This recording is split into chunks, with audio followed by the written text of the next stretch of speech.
माघी गणेश जयंती आहे आणि रात्रीपासूनच भाविकांनी बाप्पाच्या दर्शनासाठी मंदिरामध्ये गर्दी केली आहे। सिद्धिविनायक आणि पुण्यामधल्या दगडूशेठ हलवाई मंदिराला आकर्षक सजावट करण्यात आलेली आहे।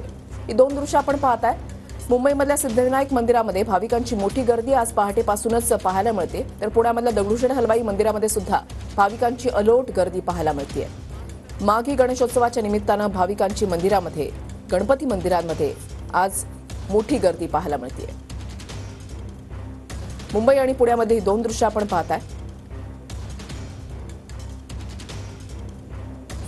सिद्धिविनायक मंदिरामध्ये भक्तांची गर्दी ही दररोजच असते, मात्र आज माघी गणेशोत्सव असल्यामुळे भक्तांची मध्यरात्रीपासूनच मोठी गर्दी आणि मंदिर प्रशासनाकडून सुद्धा त्याच पद्धतीने तयारी जी आहे ती करण्यात आलेली आहे। नियोजन त्या पद्धतीने करण्यात आलेलं आहे। सिद्धिविनायक मंदिरामध्ये आणि पुण्यामधल्या दगडूशेठ हलवाई मंदिरामध्ये भाविकांची मोठी गर्दी मध्यरात्रीपासून पाहायला मिळते।